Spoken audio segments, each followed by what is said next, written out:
एक समय की बात है। एक गांव में सफेद साड़ी वाली चुड़ैल का आतंक था। चुड़ैल रात भर गांव में घूमती और गांव का जो भी आदमी उसे दिखाई देता उसे वो घायल कर देती। अरे कोई तो बचाओ, मर गया रे। एक रात हरिया अपने खेत से अपने घर लौट रहा था कि तभी अचानक उसके सामने चुड़ैल आ जाती है। अरे बाप रे, ये चुड़ैल कहाँ से आ गई? आज तो मैं गया काम से।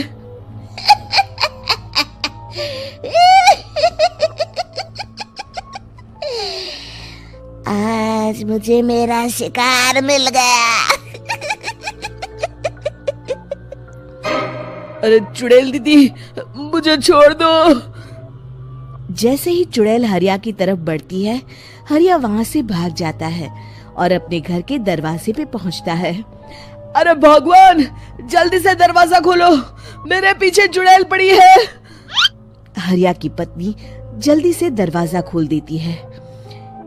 अरे आप इतना हाफ क्यों रहे हैं? अरे मेरे पीछे चुड़ैल पड़ी है, आज तो मैं बाल बाल बच गया।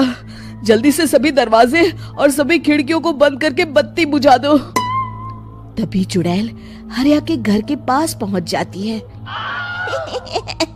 अरे वो आदमी कहाँ गायब हो गया? मैं भी देखती हूँ आखिर कब तक बचेगा। मैं अपने शिकार को इतनी आसानी से नहीं छोड़ती। इतना कहकर चुड़ैल वहाँ से चली जाती है। वहीं दूसरी तरफ हरिया और उसकी पत्नी दोनों अपने घर की खिड़की से ये सब देख रहे होते हैं। अरे बाप रे, ये तो बड़ी डरावनी चुड़ैल थी। अगले दिन ये बात आग की तरह पूरे गांव में फैल जाती है और धीरे धीरे लोग चुड़ैल के डर के मारे शाम होते ही अपने घरों से बाहर निकलना बंद कर देते हैं। कुछ दिनों के बाद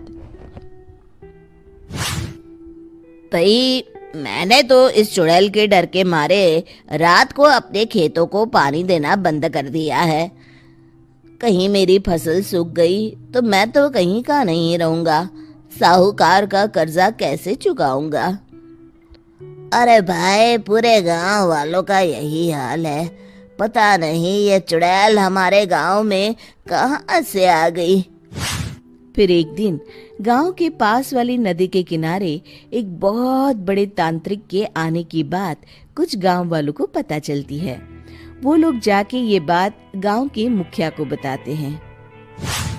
मुखिया जी, नदी के किनारे एक बहुत ही पहुंचे हुए तांत्रिक बाबा आए हैं। हमें उनसे मदद मांगनी चाहिए। मैंने सुना है वो बड़े बड़े भूतों और चुड़ैलों को अपने वश में कर लेते हैं। मुखिया जी सभी गांव वालों को लेकर उस तांत्रिक के पास पहुंच जाते हैं। ओम फट स्वाहा, ओम फट स्वाहा। तभी तांत्रिक अपनी बंद आंखों को खोलकर कहता है, क्या बात है? तुम सब लोग यहाँ क्यों आए हो? मुखिया जी उस तांत्रिक को सारी बात बता देते हैं। अच्छा, तो ये बात है। और तांत्रिक अपनी आंखों को बंद कर लेता है। मैं देख रहा हूँ तुम्हारे पूर्वजों ने बहुत पाप किए थे, जिससे ये गांव अब श्रापित हो चुका है। उसी के फल स्वरूप तुम्हारे गांव में चुड़ैल आई है। ये चुड़ैल बहुत खतरनाक है, ये किसी को नहीं छोड़ेगी। हे भगवान, मर गए रे, अब क्या होगा? तभी गांव के मुखिया जी कहते हैं, बाबा, इस चुड़ैल से हम सबको बचा लीजिए। कोई तो उपाय होगा। इसका सिर्फ एक ही उपाय है। सभी गांव वालों को बारी बारी हर दिन अपनी आधी फसल उस पहाड़ी के ऊपर बनी काली गुफा में छोड़ के आनी होगी। तभी उस चुड़ैल की भूख मिटेगी और श्राप का प्रभाव खत्म हो जाएगा और तुम सब जिंदा बच जाओगे। सभी गांव वाले उस तांत्रिक की बात को मान लेते हैं और वहां से चले जाते हैं। फिर अगले दिन से रोज उस गांव के लोग बारी बारी से अपनी आधी फसल उस काली गुफा के पास जाकर रखाते। कुछ दिनों बाद हरिया की बारी आती है। बाप रे, आज तो मेरी बारी है उस काली गुफा में जाने की। क्या करूं, वो तो बड़ी खतरनाक चुड़ैल है। मेरे तो हाथ पैर कांप रहे हैं। फिर हरिया डरते डरते अनाज की बोरियां अपनी बैलगाड़ी में लाद देता है। तभी हरिया की पत्नी उससे कहती है, देखो जी, संभल के जाना और किसी भी हालत में शाम होने से पहले वापस आ जाना। उस चुड़ैल का कोई भरोसा नहीं है जी।